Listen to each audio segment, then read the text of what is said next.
areas that we were looking at in terms of the project is first and foremost real-time GPS.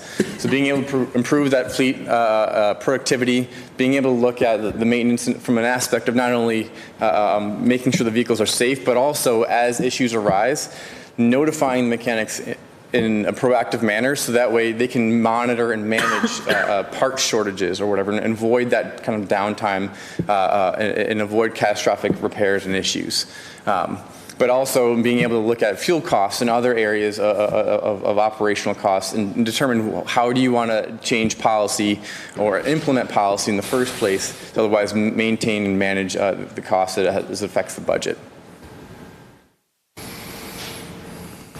Beyond that, in terms of snow operations, this is where our partnership with Esri, your GIS provider, comes into play.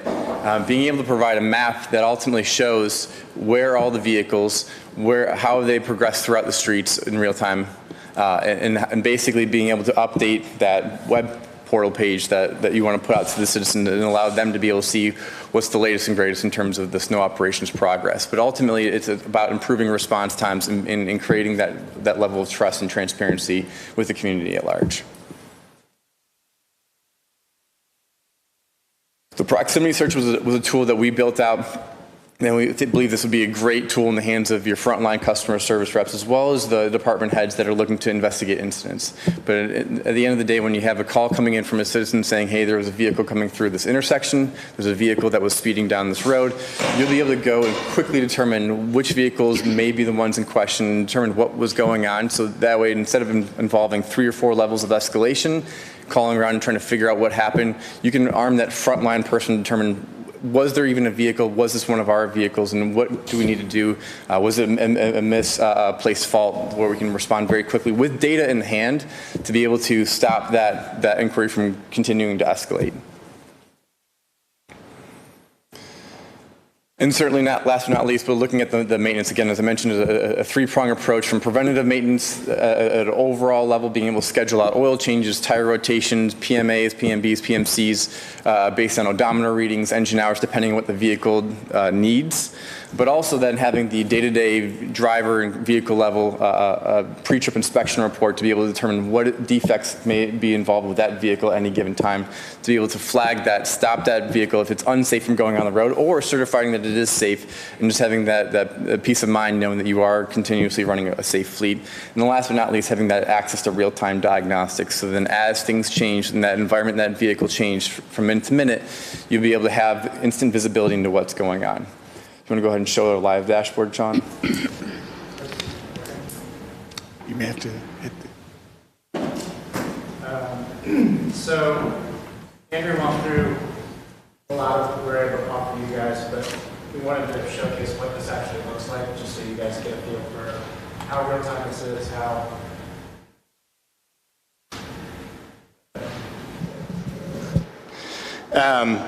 there we go.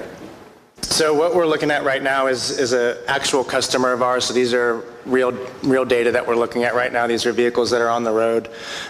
This is what your dashboard would look like. So on the left, we've got our roster of vehicles over here. We've got a map with points where all the vehicles are at. I can easily click into one of these vehicles, and you'll notice this is actually a moving vehicle as we speak. Give it a second to load here. We have the ability to see in real time this vehicle traveling down the road. So again, giving that frontline visibility to where these vehicles are in real time, and also where they've been. So we have the ability to see where they've been today, 3 months ago, a week ago. All that data is stored indefinitely. And then another piece of this, like Andrew spoke to, is the ability to understand, was there a vehicle somewhere at a certain point in time, especially as it pertains to a citizen calling in or potentially having concern of a vehicle that did something at some point in time. We have the ability to essentially type in an address and understand if there were vehicles near that particular address during that point in time. If I can get one to pull up here. So you'll see here, I've picked a particular address and there's quite a bit of activity. So you have the ability to essentially type in a date, a time, and understand every single one of your vehicles that passed that address, how fast they were going, what time they were there, so you can quickly address any concerns that somebody may have as to somebody speeding, somebody clipping a car, whatever it may be, or just the fact that somebody actually did go by that address. Another really nice piece is the fact that our gateway is connected to the diagnostic port of these vehicles, which allows us to pull in a wealth of diagnostic information from the computers of those vehicles. So alluding to the maintenance piece that we talked about, you're getting real-time looks at fuel, as well as whether a check engine light is on or not. This is all real-time. This is all getting passed into the system as we're getting it from the vehicle's computer.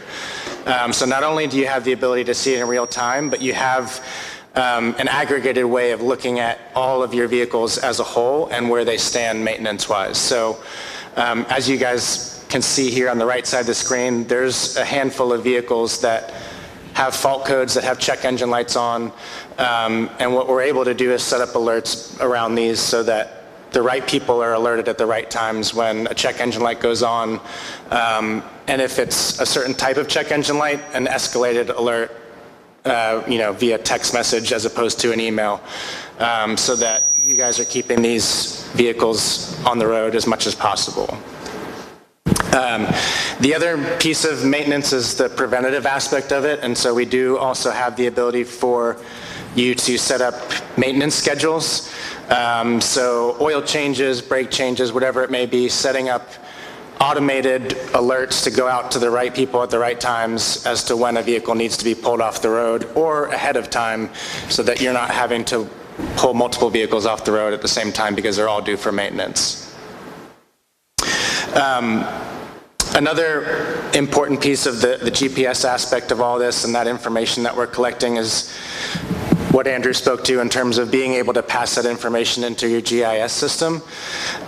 So we have what we consider to be something similar to the GIS in terms of snow operations, in terms of being able to understand where all of your snow plows have been, where all of your spreaders have been during a snow event or a storm, understanding when they've traveled down certain roads, and then passing all this information into your GIS system so you can then share that with the public. So going back to that transparency aspect of what you guys are trying to accomplish.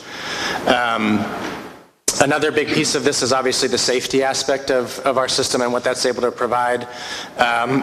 We do offer dash cameras, and what we're able to do with those is help with driver exoneration. So when there's events on the road where a driver may not be at fault, we are able to capture that footage, bubble that up to the people that are important for that to be seen. In this particular video, we see here a vehicle that slides out on some streetcar ties and almost hits this truck with our dash camera in it. Without this footage, obviously this was a near miss, but if something had happened, it would be pretty easy for the driver to just say that the truck clipped me. But in this instance, it's obviously very clear that the driver did a really good job of avoiding a collision, and if there had been a collision, it wouldn't have been his fault. So being able to easily retrieve that video while these vehicles are out on the road, and in the event of any sort of harsh event, being able to track and measure that and understand how you guys are doing in terms of driver safety. I think that was it in terms of everything. Happy to answer any questions anybody has. Madam Chairwoman? Trustee Campos. Thank you for the presentation. I'm always excited to see technology applied. That's probably not much of a surprise to the rest of this board, but curious, does this equipment also tie into any accident detection with sensors on the car? So does it notify when the vehicle's been in a collision? Yeah, so the gateways have an accelerometer in it. We can tell G-forces, so we can track harsh braking, harsh stops, harsh turns, and crashes. And since there will be cameras in it forward-facing, we can check stop signs and tailgating and anything else that pertains to driver behavior as well. Great. And then as far as route planning is concerned, I don't know, do we have route planning in GIS? Like where does that usually take place for us? Yeah. We do have routes for those 22 routes. So we'll integrate them with Samsara, and then that'll create the route planning. We'll be working with them once it's approved. That's exciting. So you could actually see when maybe you're 10 minutes behind on a given route and get some additional help out and do some of the more shifting on the fly. You'll see, because it's multiple passes, so yes, Sure. You'll be able to see those activity. And then as far as the maintenance, it looked like it was on a schedule. Are you guys venturing into predictive maintenance at all? Is there any learning algorithms that you're going to be applying to the software in the future? I mean, that's a good question. So I think that obviously the nature of fault codes and how these work, you'll see here. Let me see if I can find a good example. But there are certain situations where there's fault codes, but there's no check engine light. So there's obviously a varying degree. So I think the system does a good job, and we do allow you to schedule alerts for some of the lower tiered faults. So not necessarily predictive, but addressing something or being notified of something before it becomes a bigger issue is definitely a possibility. So it has an accelerometer in it. We aren't measuring, vibrations and whatnot in the vehicles themselves. We do have that capability for other assets, such as, if we were to track like a pump or a compressor or a generator or whatnot, we can do that. So we have that capability in the system as a whole, but for the vehicles, we focus on the faults and then whenever you want to track it on for preventative maintenance. Good. Are there any roadmap items that you can share with us? Anything that you're excited about that's coming in the future? It's above my pay grade. Sean, what are your thoughts? I guess I can speak to some of the things we've rolled out over the course of the past year just to kind of give you an idea of what things are looking like headed to the future. So with these dash cameras, they all are edge processing, so essentially processing everything they're seeing in real time without having to upload it to the cloud and wait for the processing to happen there. So over the past year, we've rolled out the ability to detect unsafe following distances, forward collision warning, so being able to detect an impending collision and provide an audible alert within the cab to alert the driver. So even if there's not something already present in the vehicle that does that. So we're heavily focused on artificial intelligence in terms of that forward-facing camera and being able to understand. I know that lane departure is something that we're working on, so the future is in that edge processing and that AI, and that's kind of the foundation of the cameras and kind of where we're headed in the future. Thank you. Yeah, so I think just my closing comments on this is, this is a great application of technology. I'm excited about predictive maintenance. I'm excited about, efficiency gains that we're going to gain from this, and particularly better optimize our snow routes. So this will also enable us to provide real-time visibility to the public on where the snow fleet's vehicles are, and more importantly, where they have been. I think during the last winter, these crews worked especially hard with thick, heavy, and unfortunately continuous snow for several days. Snow would quickly replace that, which was already plowed, and I think, residents were sometimes confused as to whether or not their street had been plowed. So I think once we have this installed, residents are going to have a lot more greater visibility and hopefully more understanding and patience when they see the zones that have been plowed. So I'm looking forward to it. Thank you. Any other questions or comments? Madam Chair. Trustee Reardon? For Joel Moore, I saw 40,000 approximately for the year. Can you give me just a rundown of where these will be? Obviously, the snow trucks we're talking about, but are these in like Parks and Rec trucks? Are they in anybody else? Or is it just so we're doing 56 of them. So it's most of our fleets with the snow. So the 1 tons, the dual axle trucks, but then we'll have a few other ones that we'll actually track as well. And is it priced by how many we're using, or is it just a straight contract for the whole city? How many we're using? How many using at a time? Okay. And this is modular, so we can always add on. And the plan is to eventually add on. But right now, we're starting on snow. And police have their own, right? They have their own whole system with their cars. Is it integrated at all in any way? Is it No. different companies and? Right. The board may recall that recently there was a contract awarded for body cams, and that integrates with the police vehicles. The police vehicles as well. Thanks. Any other questions? Madam Chairwoman? Trustee Milani? I think a couple of my questions were already answered, so thank you, and thank you for the presentation.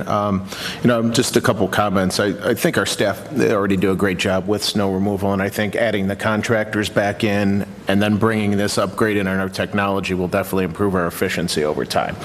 I also think it's, as Trustee Campos mentioned, we're going to add that level of transparency. Let our residents know that when the snow falls, someone will be coming soon to remedy it.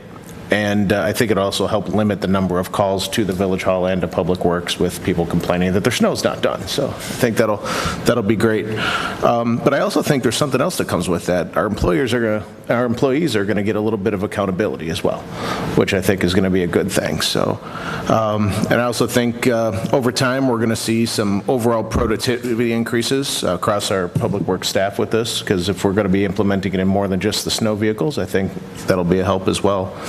But also other things like vehicle utilization, the time to replace, just general asset management as well. I think it's going to be nice to have some insight and, to get some of these real-time alerts to be able to see if we have a vehicle issue that we can take care of it. So thank you for the presentation, and that's all I have.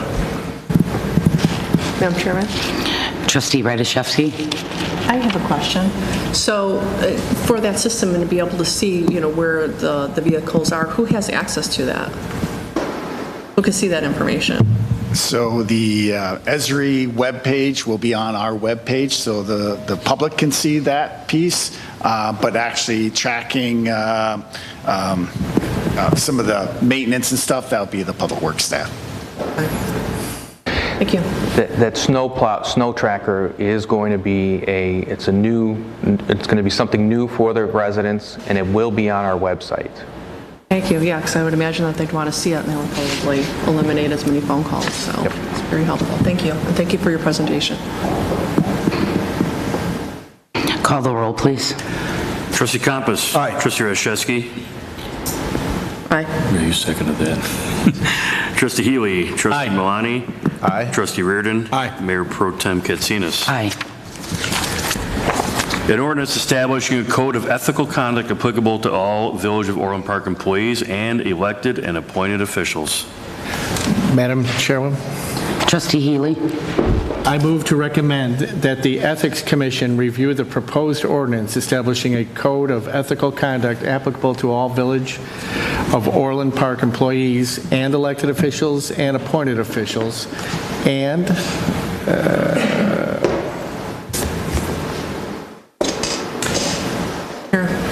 recommend to be presented to a future committee of the whole meeting. Second. Thanks, Brian. Any questions or comments? Repeat it, Brian. Madam Chairwoman, Trustee Campos? do we have a presentation on this before I? I'm just going to maybe verbalize kind of just a little summary here, if that's okay. Please. Go ahead, George. So the village board may recall the staff was given directive to draft this policy, and it was specifically related to patronage and nepotism. So the policy in front of you, the draft right now, is based on a model code of ethical conduct that was formulated by Village Ethics, and that's a not-for-profit organization formed in 2000 by a former federal prosecutor. The draft ordinance also utilized resources, other model codes of ethics, and an anti-patronage policy that was adopted by the Metra Board of Directors in 2014 as a reform measure. This model ordinance, this draft ordinance supplements the ethical standards of conduct ordinance that was adopted by the village board on April 20th, 2020. So it incorporates a number of ethical standards for employees. And as I mentioned, it deals with patronage and nepotism. The next step in this process is we are just rolling out the first introduction right now. It's a very lengthy ordinance. It will go to the Ethics Commission that was previously formed. The Ethics Commission will weigh in on the ordinance, and then we'll bring it back to this committee of the whole to go into greater detail if the board so chooses, with an eventual adoption by the board.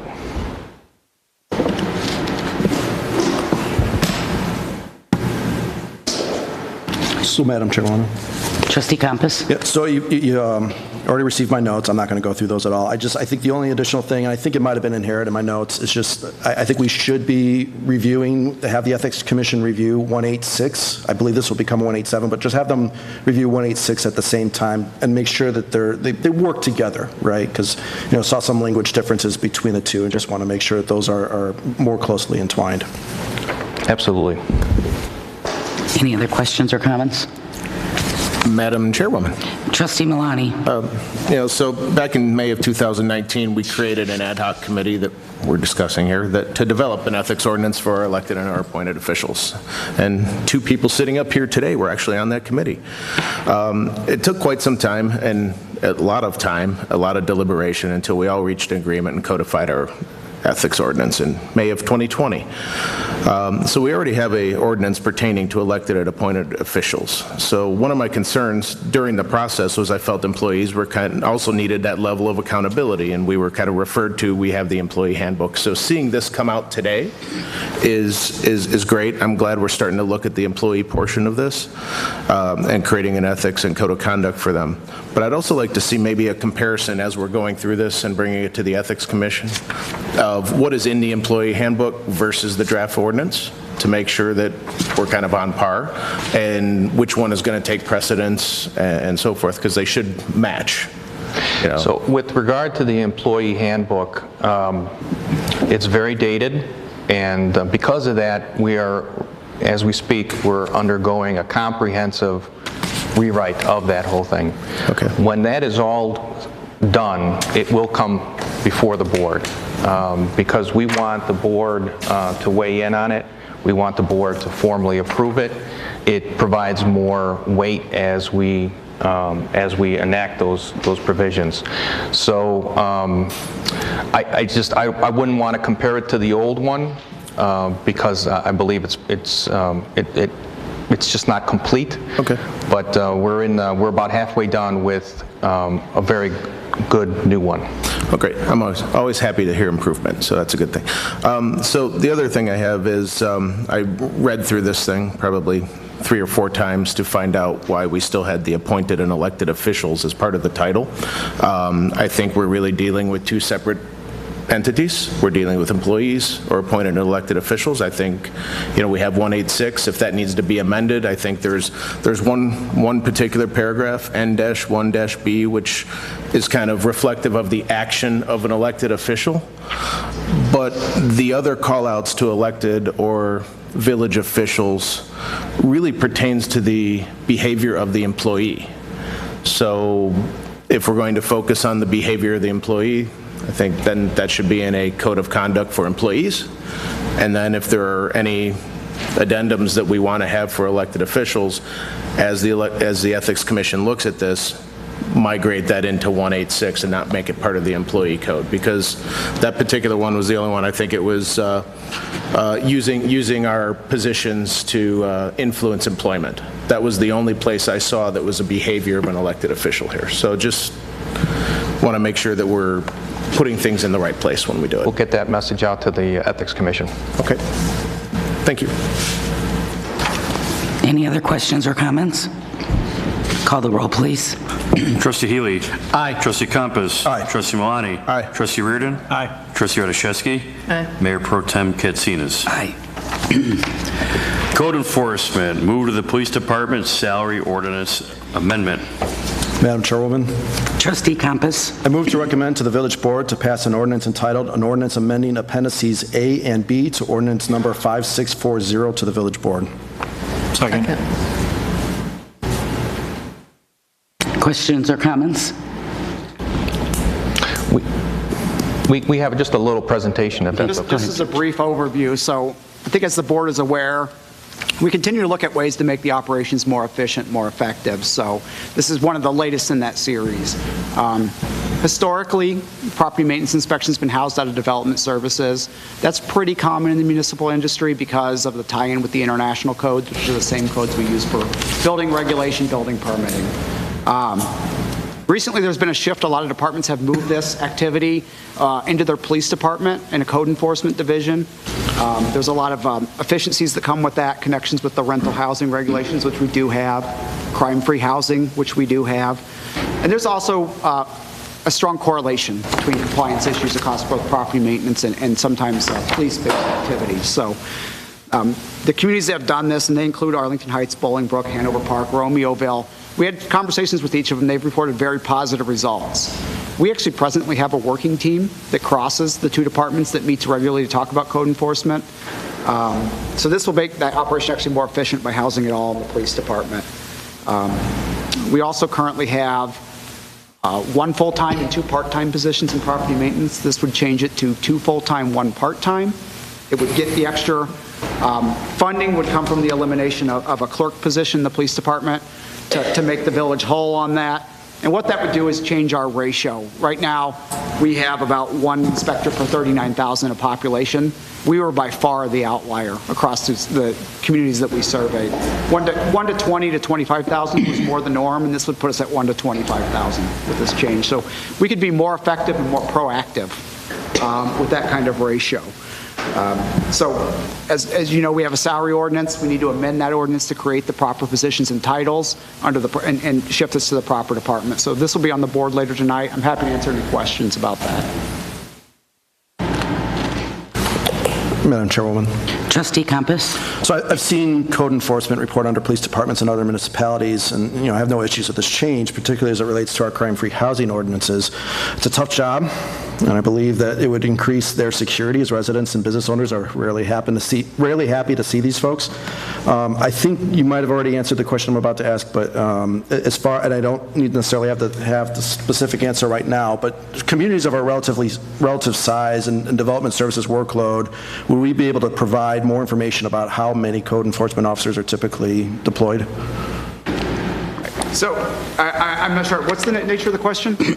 So don't have to have the answer now, but I think it's just a matter of, for other villages or municipalities that are our size, how many code enforcement officers do they typically have? Well, like I said, the ratio on average was 1 to 20,000. There was wide variability from 1 to 6,300 to 1 to 28,000, and then we were at 39,000. So we were a full 11,000 of population ahead per full-time equivalent.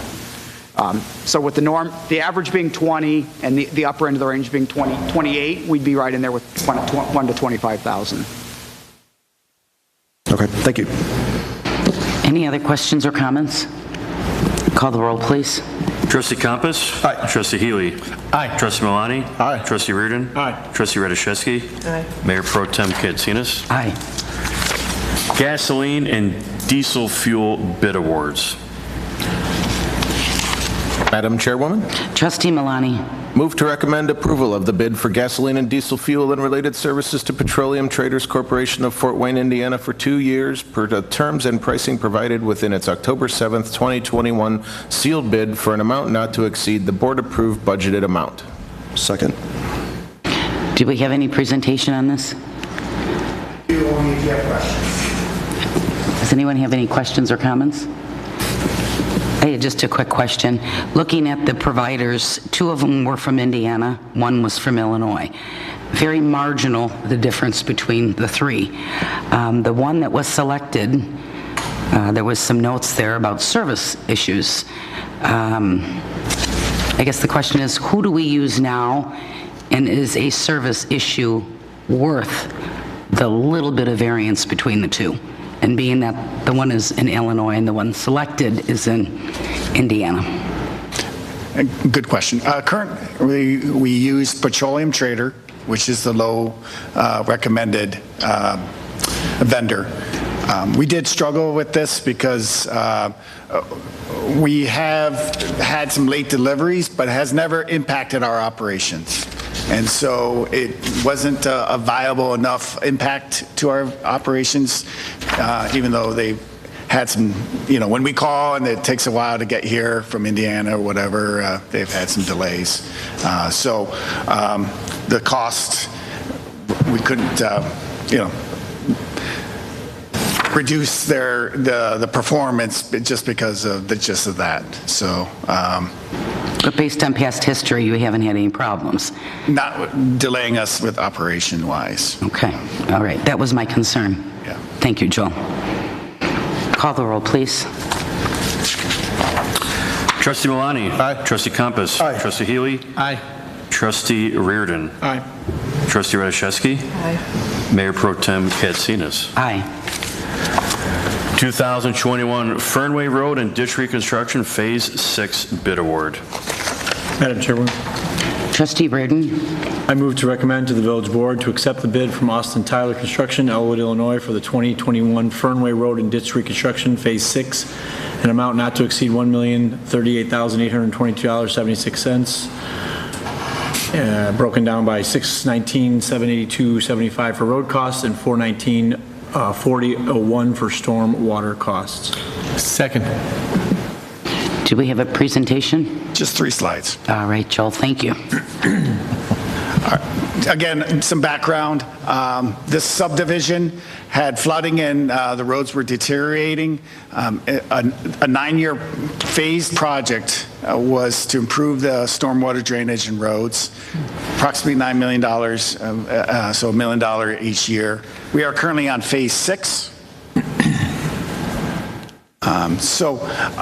We looked at, one of the things we looked at a little bit differently this year is that we still wanted to accomplish the storm work the fall, which is approximately $420K this year, which is the yellow portion on the slide. So,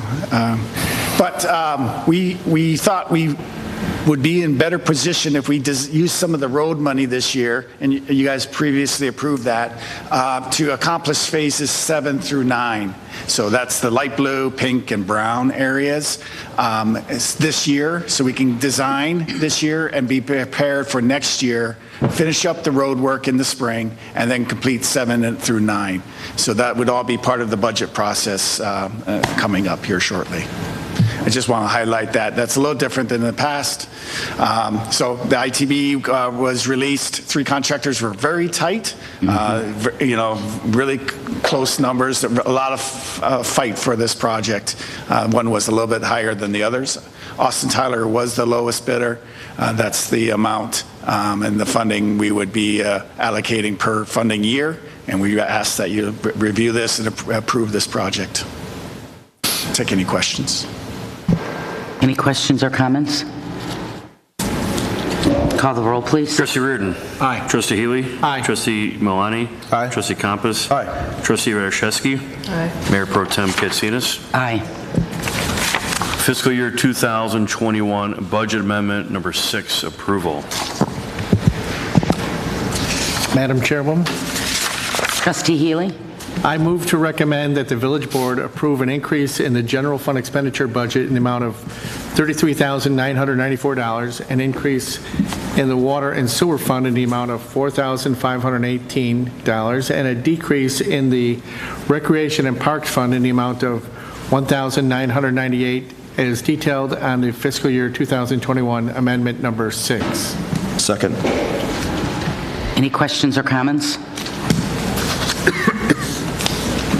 Call the roll, please. Trustee Healy. Aye. Trustee Compass. Aye. Trustee Malani. Aye. Trustee Reardon. Aye. Trustee Radiszewski. Aye. Mayor Pro Tem Katsinas. Aye. Boardroom, lobby, and Civic Center audio-visual upgrades. Madam Chairwoman, Trustee Compass. I move to recommend to the Board of Trustees to approve the contract with AVI SPL LLC through the Omnia Partners Cooperative Purchase Contract for audiovisual goods and services number 2019.001535 for a cost of $500,191.98 plus a $50,019.19 contingency for a total not to exceed $550,211.18, and to authorize the village manager to approve change orders not to exceed the contingency amount, and to authorize the village manager to execute all related contracts subject to village attorney review. Second. We have a presentation. Yes. Thank you, Madam Mayor Pro Tem and the trustees. This has been a long road.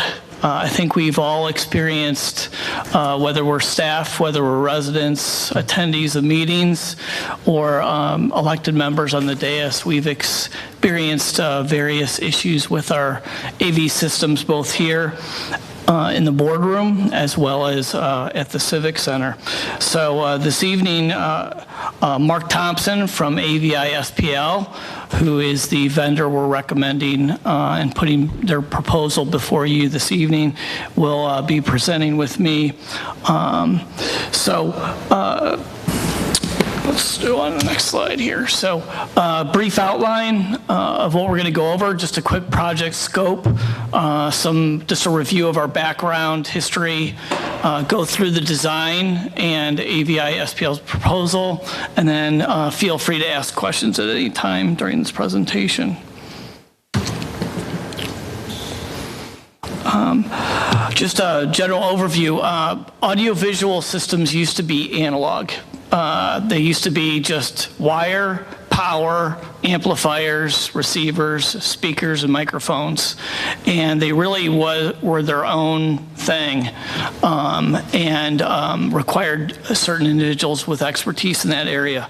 As with many things today, everything's gone electronic and digital, like HVAC systems, like phone systems, like everything. As we say in IT, if you plug it in the wall, you better call IT. So audiovisual is not, is basically going down the same avenue, because now with audiovisual systems, it's software, it's hardware, it's IP networking, cloud storage sometimes, etc. So, project scope.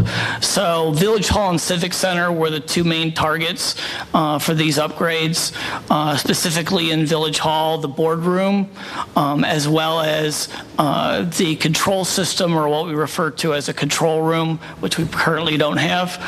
The lobby area, which has been a challenge at times when we have overflow crowds for meetings.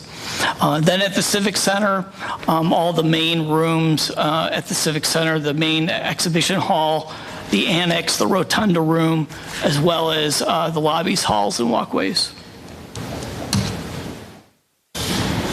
So quick background, we formed a project team to take a look at our these AV systems at these facilities.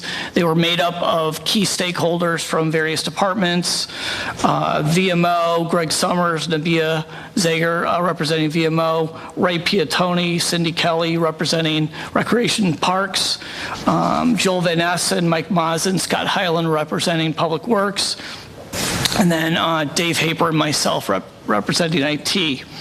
So we budgeted in 2020 to do a design, which we felt we needed to bring in professionals to do a design.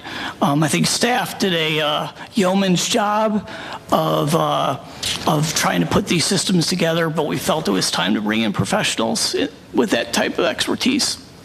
So that took place in 2020, and then in 2021, staff decided with the boardroom renovation to combine the two projects, both the AV as well as the reconstruction of the boardroom. And so two RFPs were issued, one in June, and then proposals were due back in July. We received one proposal, and it was only from AVI SPL to do just the AV portion of that project. And then we were vested with checking with vendors as to why we didn't get a better response. Excuse me. And so we extended the deadline. We did get a lot of feedback. There were concerns about supply chain, labor issues, scope. So we reissued the RFP, extended deadlines, and then unfortunately we had the same result. So AVI SPL was the only vendor to propose on just the AV portion. So then staff got back together. We decided to forego doing the reconstruction of the boardroom and just pursue the audiovisual renovation work or the upgrades. And so in order to do that, had to go back to AVI-SPL to refine the scope of the project because they were depending on the construction to do some of the work for them. And so Mark Thompson and myself worked to refine that scope in August and September, and then they put together a new proposal using the Omnia Cooperative Purchase Contract. That proposal was put before the Technology Commission on October 12th, and they now recommended it to the Committee of the Whole. So basically, why are we doing this? Just to revisit, and this is just some of the major issues we've had. The systems in both locations are unreliable and used at times antiquated technology. I believe some of the technology and systems at the Civic Center are original to the building. And so we had a technician out last week to fix some things, and he had to go in the Wayback Machine to address some of those issues. So a lot of old technology, not really a thoughtful, holistic approach was taken when these systems were put together. In the spirit of Halloween, they were kind of Frankenstein together, and which makes them very difficult to support and maintain. Also, they're not user-friendly. Staff need a lot of assistance at times to use these systems, or a lot of training. AV is challenging in and of its own because you have people, just like today, come in with an Apple Mac that needs to connect to the viewing screen. You got to have adapters, etc., as well as many other issues. So the systems we have today are by no means user-friendly. The displays are not adequate for viewing, whether it's online viewing or it's in-person viewing. At the Tech Commission meeting last week, had some members mention to me that when the camera pans to the screen, they can't see anything. So that's a problem for transparency. It's not ideal. And then even within the room itself, the viewing locations are not ideal for what we're doing here. The system's is not flexible and flexible. This is a multi-purpose room at times. We have hearings in here. We have other events in here. Civic Center rooms are very multi-purpose oriented, and so the system has got to be very flexible, very agile to be able to adjust to different requirements and what have you. Current system is not. It's not suitable for online meetings, so Mayor Pekow isn't here, but George and I and Greg were here at times for the online meetings during COVID and talking about a challenge.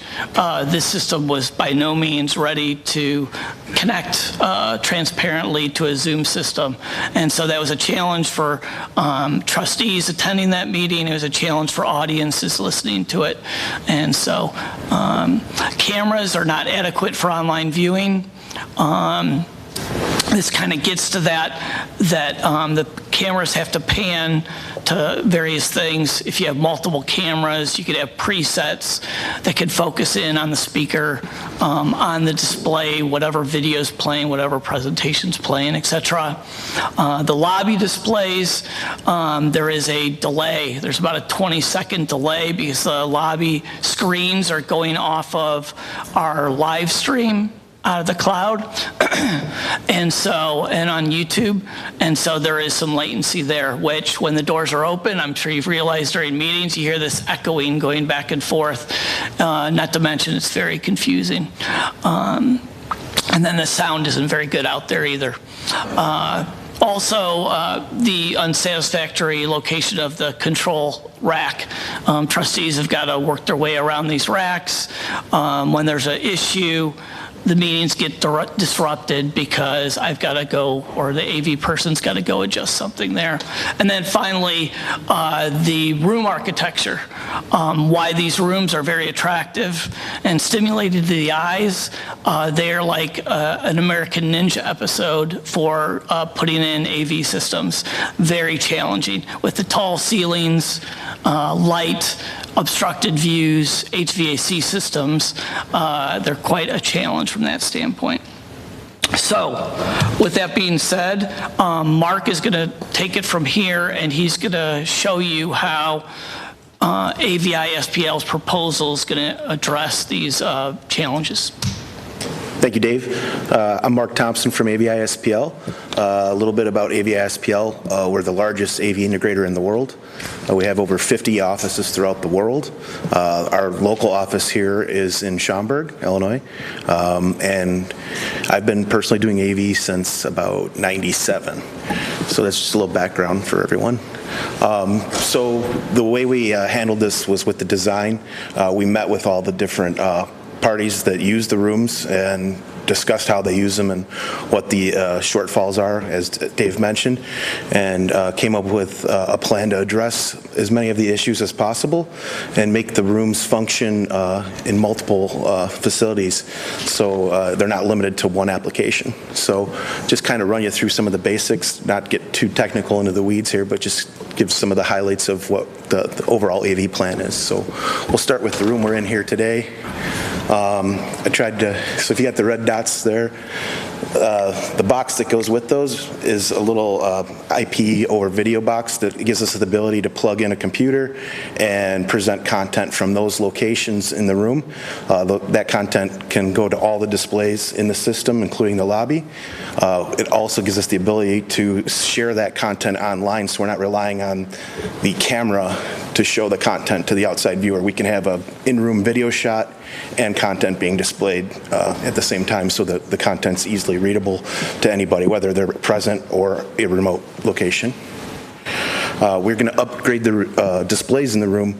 Right now, the biggest issue is this projector screen. When the room's daylight or bright, the image gets washed, and there's only one angle to see. So we've added 4 85-inch displays, high nit brightness, 4K, so everybody in the room can comfortably see the presentation now without having to reorient themselves.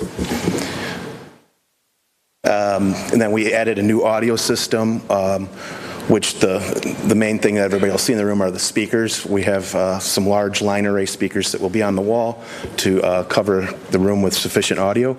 There's a bunch of stuff that will be in the control room behind that, DSPs and echo cancellation equipment stuff to provide clear and very tangible audio. If I may interject, that floor plan there, you may be thinking, that doesn't look like our floor plan. That floor plan actually is what we were looking at for the proposed renovation. And so AVI SPL was working off of that floor plan instead of the existing one. So we can go to the next slide, yeah. So this shows some more of the features of the room. At the dais, we're going to add discussion microphones at each location. They're similar to the ones that are there now, but they're also going to have speakers on them to help reinforce the audio in the room for the members of the board or whoever might happen to be up there. And then we are also going to have one at the lectern location. And then in addition to that, we'll have wireless microphones, tabletops, and handhelds, and lavs for different participants in the room. Depending on how the room is being used at that time, we can accommodate anybody. We're going to add fixed cameras to the room. We've got 5 locations. The first will be up at the front below the door to give a good shot if somebody's at the lectern or center of the room. And then we have 2 side cameras to cover the room, and then 2 front cameras that will force the board. That will give us the ability to fade in and zoom in and out of different shots. We can have a wide angle shot, a focus shot, and all that will be fed into a production system, which gives the operator the ability to produce basically a live TV event. So you'll be able to look more professional on the outgoing content to the community. We also have a control system, touch panel in the room for the operator to control it from in the room or from the equipment location, which is planned to be up on the balcony. We also have the ability for that control panel to be mimicked on an iPad. So there's a wireless iPad that can control the room as well. Go to the next screen, we can kind of see. So this is some of the equipment that'll be up in the control room. We have a joystick controller for the cameras so the operator can go ahead and focus in on any shots that are relevant in the room. We've also got the ability to do presets. So if it's a non-produced event, we can have the cameras pre-shot to certain things so there's not an operator required. We're also going to bring in the ability for the room to do Zoom meetings, Teams meetings, WebEx, whatever, using a soft codec, which will be plugged into one of the HDMI inputs.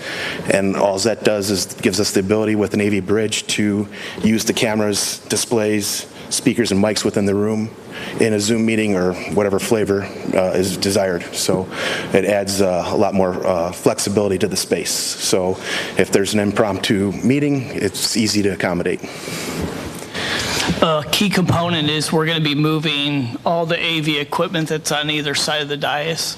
That will be moving up into that area.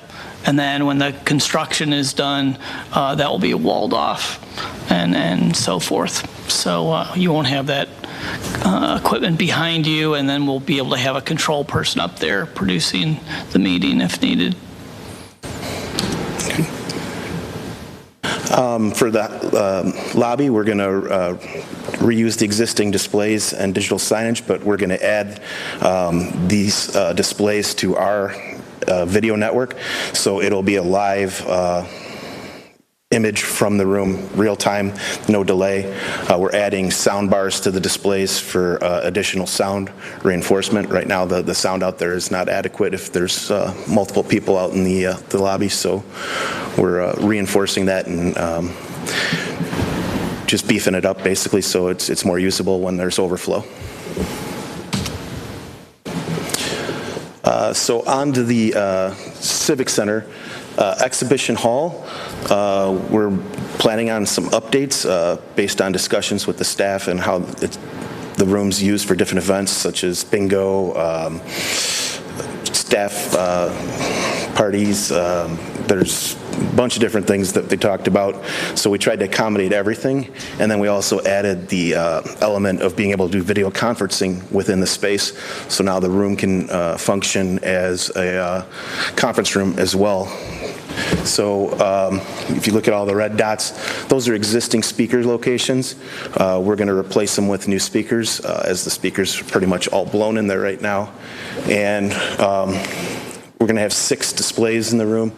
The 4 outside are the 75-inch displays, and then the 2 centers will be 85-inch displays. The video cameras will have one on either side to capture, depending how the room's set up. We're going to have wall inputs to plug in computers, to display presentations to the displays. Also, microphone inputs for hardwired mics. We'll have wireless mics in the space. We'll have a Bluetooth audio plate. That way, if the room's being rented out for a private event, they don't have to touch the main system. They can just connect Bluetooth. The staff will have it preset, and they can just use their own iPad or whatever to use it, so they're not touching the main system. This will also prevent speakers from blowing, et cetera, because we'll have preset levels. The other thing we're doing to this space that's not available now is we're connecting all the spaces as one. So if the whole building's being used at the same time, anything we're presenting in here can be presented to the other spaces, so the content can be shared throughout the entire building, whether it be video, audio. And I also mentioned there will be video conferencing there, so now people can host Zoom, Teams, whatever type of meeting they'd like in the room. So next up is the Rotunda Room. We're adding 3 new speakers in here and a display. This will give the ability to do presentations, small meetings within the room. This room can also be tied to the main room, so it could be used as a green room or something for staging if there's a bigger event going on in one of the other spaces, and they'll know what's going on. We'll have a small in-wall controller for ease of use, which makes the room stand alone. Next up is the Annex Center. It's very similar to the first room. The difference is we're going to reuse the existing screen. We had a lot of feedback from the staff that they do like to have that big screen for when it's all one room. So we're upgrading to a new laser projector, which doesn't have maintenance like a typical projector. There's no replacing of light bulbs, etc. We're adding new 75-inch displays for fallback, and then camera for video conferencing. We'll have the Bluetooth for the room as well, so if it's a private event, they can host their audio. And then HDMI input wall plates in several locations in the room, so presentations or video can be plugged in easily and displayed on the screens. Again, this room can connect with the other rooms, so this could be the master, and everything from here could go to all the other rooms, or whatever going on in the other rooms can come to here. So it goes both ways. This way we've got the most flexibility and use cases for the space. And this is just kind of an overview of the speakers that we'll be replacing, that most of them are existing. So we've got the hallways and the public areas. That way the audio can be tied from the different rooms to the hallways for overflow. We're understanding of certain times this room has overflow out in this hallway, so we'll have tables and such set up. So, or in the meantime, it could play background music. So it's just a matter of picking what you want to do, but we've given the flexibility to do it all. Any questions? Madam Chairwoman. Trustee Compass. So these changes are going to be very welcome. For starters, for me, I'm going to have a bit less neck strain from having to try to view. I feel like I'm always sitting front and to the right of this whenever we have a presentation heavy day like today. We've also had occasional microphone feedback issues here, which have been, rampant, and that's never pleasant for anyone's ears. I just want to say, over the past couple of years, we've been streaming our board meetings to continue transparency with the public, and it started with Nabiha holding a mobile device to moving to our tripod-based camera to now install cameras. This is a great next step. It's going to improve the experience for all our residents. It's going to open up our seating over here a little bit, and I think just overall it's going to be a better production quality. One question I have, and I didn't see anything that stood out to me within the hall. I mean, at some point we will get to the construction of the hall. I didn't see anything that stood out that would require any future proofing, but is that something that you were considering in your plans as far as the upcoming construction? Yes, we kept in mind that the construction would eventually happen. In our original proposal, as you saw on the floor plan, staff areas were off to the sides now. We were going to have displays over there and additional speakers and stuff, so we're planning on having that infrastructure ready to go up in there once the walls are opened up and stuff. So right now we had to rethink our design a little because originally we were planning everything going straight up to the new space, but there's not a pathway. So now we're going down to the TTR and using some transmitters, receivers to use some existing fibers that are down there that we can go back to another room and then back up to there. So. Okay. Well, thank you, and thank you, AVISPL. Thank you, Dave Squared, in the IT department, and the Technology Commission for providing the plan and giving us an update on these updates. Any other questions or comments? Madam Chairwoman. Trustee Healy. AVISPL, thank you for stepping forward. I mean, this is a great, we thank you for persevering, and Dave, thanks for persevering yourself too, for helping with this out. But my one problem is, why are we improving the Civic Center? We have a separate accounting for Civic Center events, and it seems like we've lost money there every year. We're going to invest another 100 and some thousand there, I'm just not sure if it makes economic sense to me that, again, the Civic Center, we don't foresee, at least I'm not aware of a push in volume, a push in pricing, or anything like that. We're just worried about recovering our costs on this. Sure. And so as the board may recall, we have a facilities assessment going on right now, and that'll be part of our conversations about the future of the Civic Center.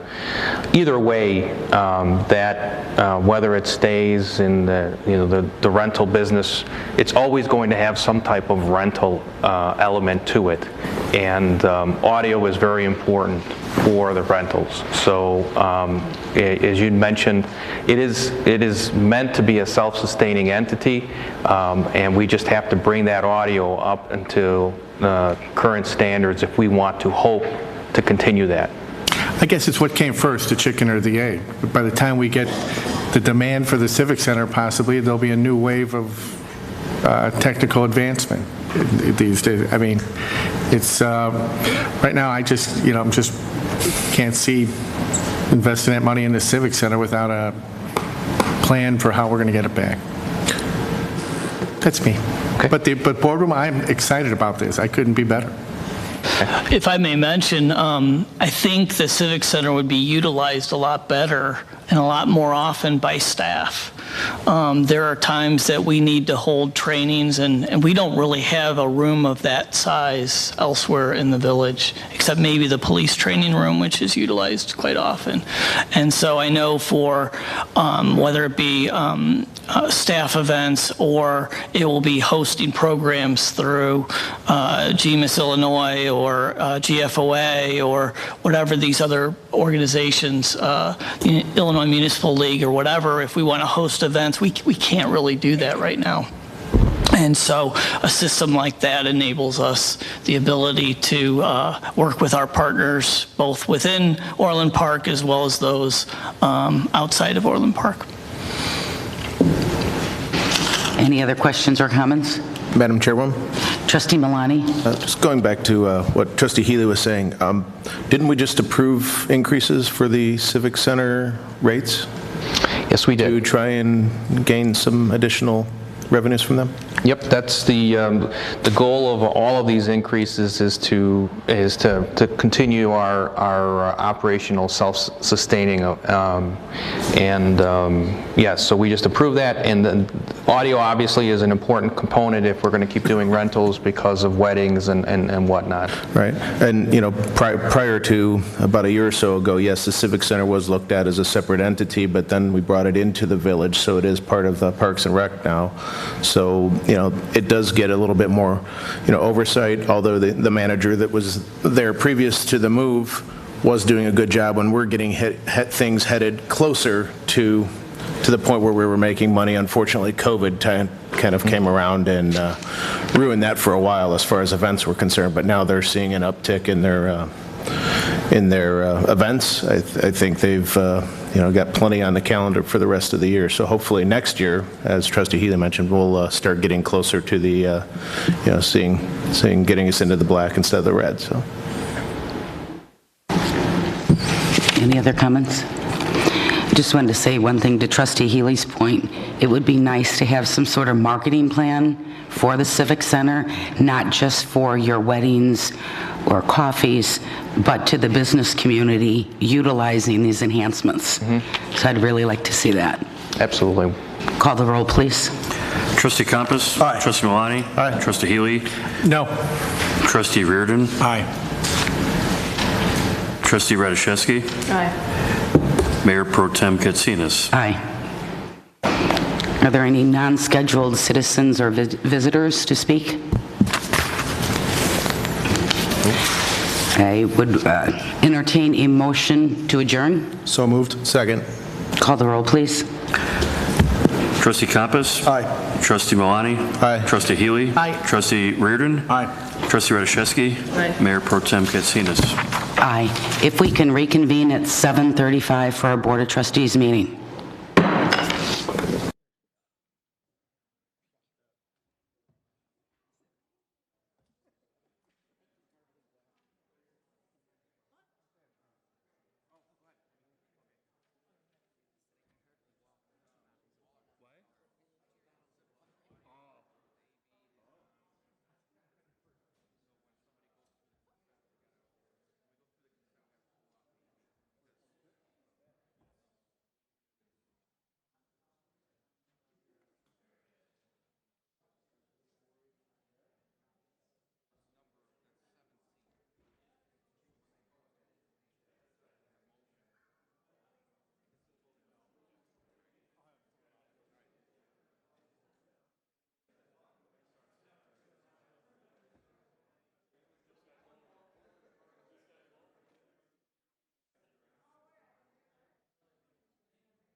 attached to that email that George sent.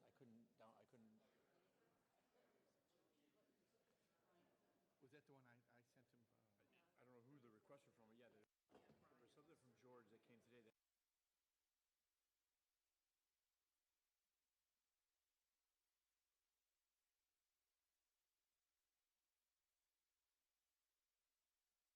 Or two attachments. This one.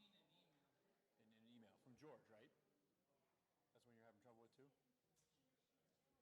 No, I was talking about the actual agenda, trying to open up the attachments within the agenda. Oh, really? Yeah, I got that one. It was these two. Well, Bill was having an issue, that's why he looked at yours. Oh, no, I hit mine and it, Oh, was it? and God knows how to get I back. just saw it like circling. I was trying to give you mine. I'm not loud enough over here, apparently. Yeah, we'll look at it. We're getting going.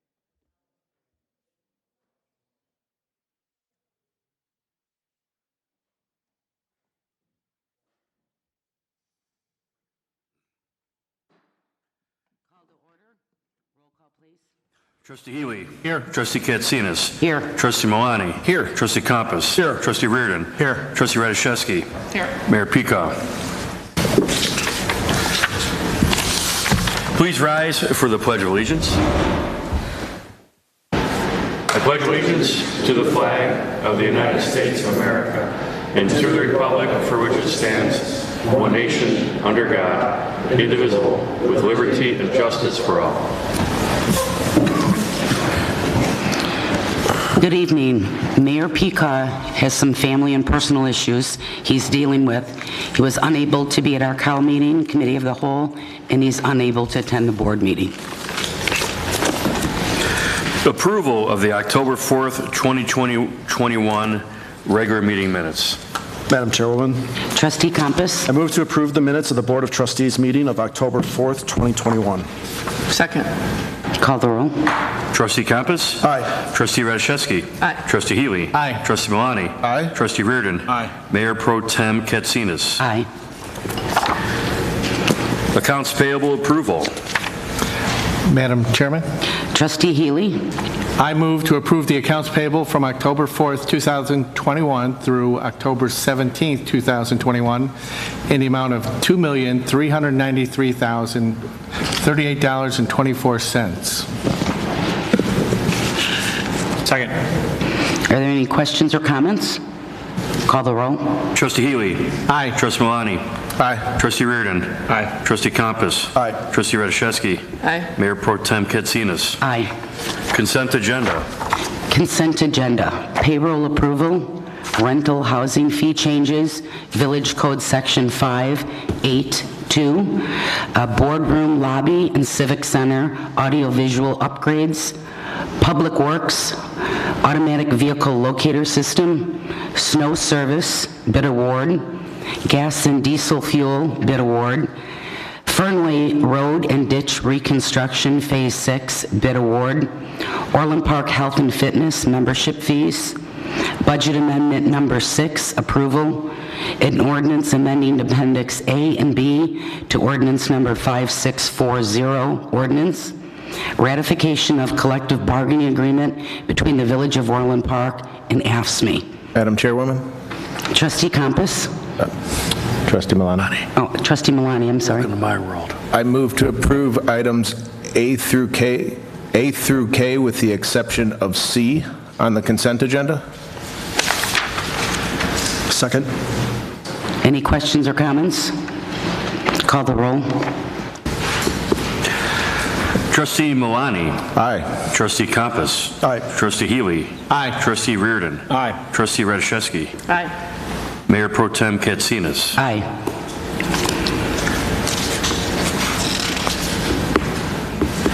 Data backup, ransomware protection, and we have to- disaster. Yeah, I think pulled so. off C. Pull C? Yeah. Boardroom, lobby, and Civic Center audio visual upgrades. Madam Chairwoman? Trustee Malani. Move to approve the contract with AVI SPL LLC through the Omnia Partners Cooperative Purchase Contract for audiovisual goods and services, number 2019.001535 for a cost of $500,191.98 plus a $50,019.19 contingency for a total not to exceed the amount of $550,211.18, and to authorize the village manager to approve change orders not to exceed the contingency amount, and to authorize the village manager to execute all related contracts subject to village attorney review. Second. Any questions or comments? Madam Chairwoman? Trustee Healy? I reiterate from the Cow meeting that I just object to the spending of money on the Civic Center without a more formal plan and how we're going to recover that money.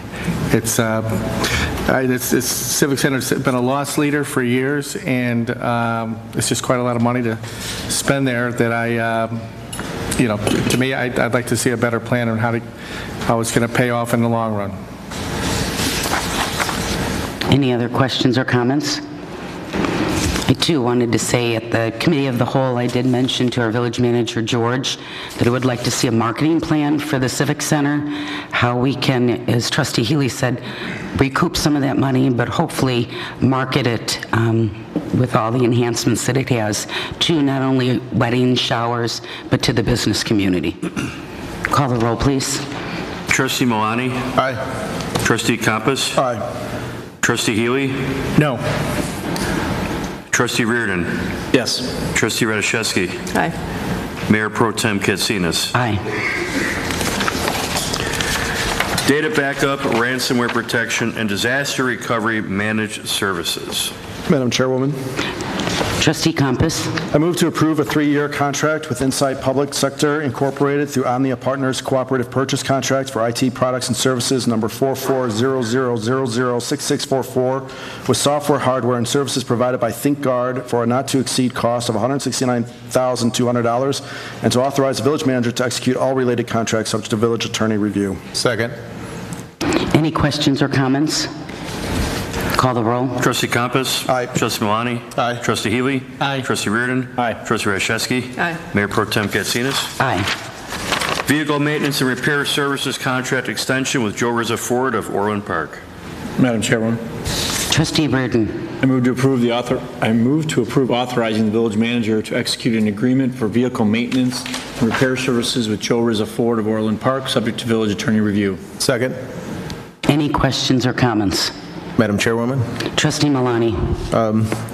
Since the beginning of this program, I've heard many compliments about this program, and it's certainly driven our cost and time savings quite a bit. So I'm also happy to hear that we're going to expand the number of vehicles serviced by the program, which will thus free up our mechanics to focus on our repair of our heavy equipment. So once again, using a contract like this to bring efficiency is a great thing. So thanks. Thank you. Madam Chairwoman. Trustee Compass? So yeah, I heard the same things from staff and from leadership. This is a convenient, very cost-effective measure. I think we're very fortunate that we have a dealership here in town. So I'd just like to say thank you for Joe Rizza Ford of Orland Park for being such an excellent partner in servicing our fleet. Any other comments? Call the roll, please. Trustee Reardon? Aye. Trustee Malani? Aye. Trustee Healy? Aye. Trustee Compass? Aye. Trustee Radiszewski? Aye. Mayor Pro Tem Katsinas? Aye. Supervisory Control and Data Acquisition SCADA Support Services Contract Renewal. Madam Chairwoman? Trustee Malani? Move to approve waiving the bid process and recommend accepting the proposal from Concentric Integration of Crystal Lake, Illinois in the amount of $35,310 for the support services agreement, and authorize the village manager to execute said agreement subject to village attorney review. Second. Any questions or comments?